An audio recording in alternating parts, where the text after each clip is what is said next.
cudurradeennu dee waa in Soomaali isdisho Soomaalina isdishayadu waa cudurradeenni mid ka mid ah laakiin oo nagu soo kordhay oo aad u xun oo aad u liita waxa weeye qof adiga u dhaartay inuu ku difaaco oo ku difaacaya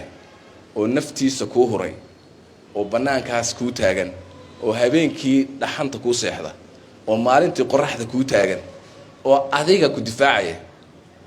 inaad qalato wixii dhacay ee askarta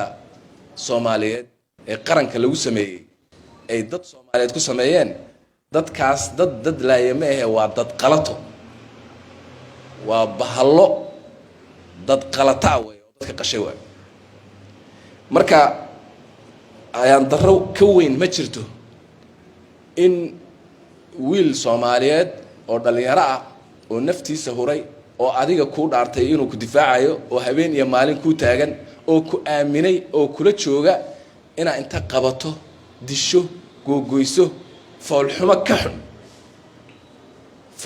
ka xun oo soo marta ummadan ma jirto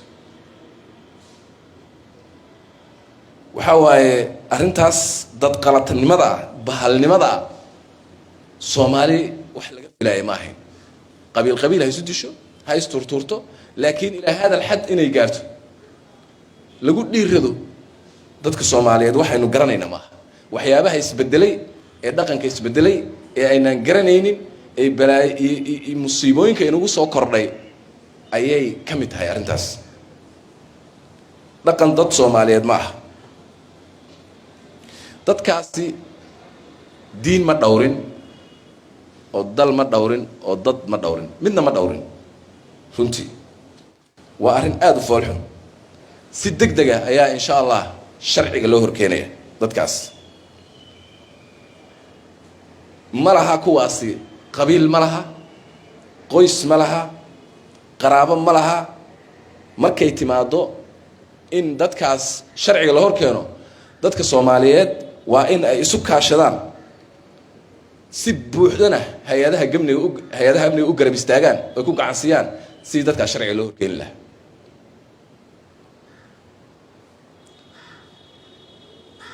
askartu waxay u dhimanayaan saan sheegay difaacin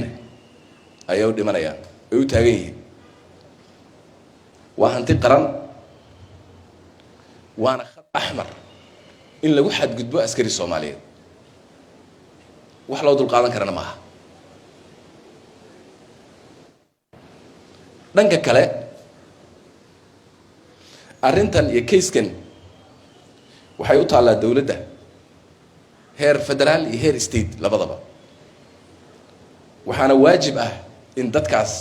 dawladdu ay sharciga hor keento ayaa waajib ah sidaan sheegay qabiil iyo qoys uma taalo tani ciidanka qaranka ayay arintani ku dhacday waxaana xil ka saaran yahay sidii dadkaas loo soo qaban lahaa sharciga loo horkeeni lahaa dawladda waxa arintan ama keyskan dhibanow ah qaranka dhibanow ah waanu tacseenayaa wiilashaas hooyooyinkood aabayaalkood xaasaskoodii iyo ilmahoodii intaba waanu tacseenayaa waxaan Ilaahay uga baryayaa naxariis janno waxaan uga tacseenayaa qaranka waxaan uga tacseenayaa ciidamada qaranka ee ka tirsan yihiin aan uga tacseenayaa waxa waajib nagu ah dhamaanteen arintaas in laga gilgisho dadka Soomaaliyeed way ka duwan tahay qabaa'ilka isdagaalamay waligeed la yaqaanay way ka duwan tahay case kasta in lagu xadgudbo askar Soomaaliyeed kuba shalay 300 kilomitir ka badan duulay askar Soomaaliyeed ku xadgudbay kuwana haday ayagoo waliba marti ah socota qalqalanayaan marka dhaqanka noocan waxa weeye hadeertan aan bilownay